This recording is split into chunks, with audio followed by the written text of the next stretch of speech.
Nel cuore della notte, sotto il cielo stellato di Nazareth, Maria sedeva accanto alla finestra, il volto illuminato dalla pallida luce della luna. Le sue mani stringevano un rosario di legno, consumato dal tempo e dalle preghiere incessanti.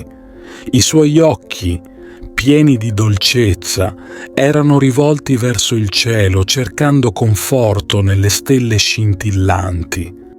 Era una notte di silenzio, interrotta solo dal canto di un usignolo. Maria sentiva una profonda tristezza, una malinconia che l'accompagnava dal giorno in cui aveva visto suo figlio sulla croce. Quel dolore, così intimo e straziante, era diventato parte di lei, come una cicatrice che mai si sarebbe rimarginata.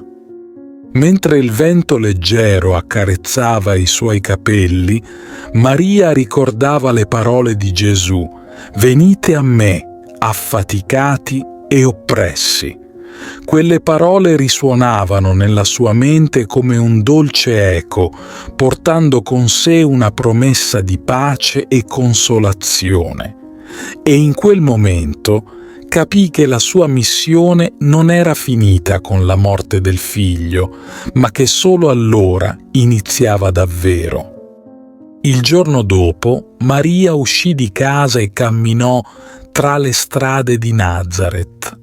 La gente la riconosceva, la salutava con rispetto, vedendo in lei non solo la madre del Messia, ma anche una fonte di conforto e speranza.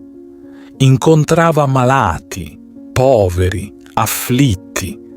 A ognuno di loro Maria donava un sorriso, una parola gentile, una carezza che sembrava guarire le ferite dell'anima.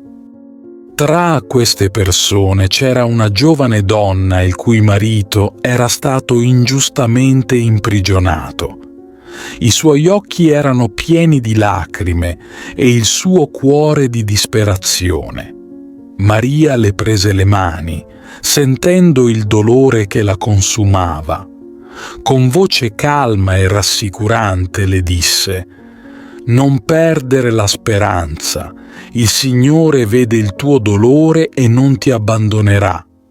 Pregando insieme troveremo la forza per superare questa prova». Le parole di Maria furono come un balsamo e la giovane donna sentì un calore nel cuore e una nuova determinazione crescere dentro di sé.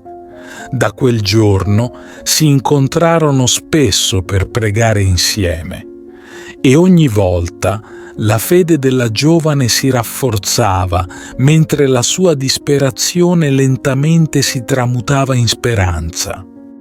Maria sapeva che non poteva cambiare il destino di tutti, ma credeva fermamente nel potere della preghiera e dell'amore. Continuò a camminare tra la gente, offrendo il suo conforto a chiunque ne avesse bisogno. Diventò per molti la consolatrice degli afflitti, un faro di luce nelle tenebre della sofferenza.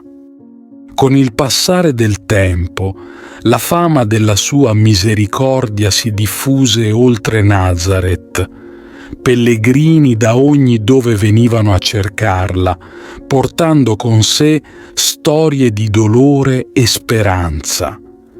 E Maria, con il cuore aperto, ascoltava ognuno di loro, offrendo il suo amore incondizionato. Un giorno, un uomo oppresso dalla colpa di un passato peccaminoso si avvicinò a Maria. I suoi occhi erano velati dalla vergogna e dalla paura del giudizio divino. Maria lo guardò con infinita compassione e gli disse: «Il Signore è misericordioso e in Lui troverai il perdono. Pentiti sinceramente e la pace tornerà nel tuo cuore».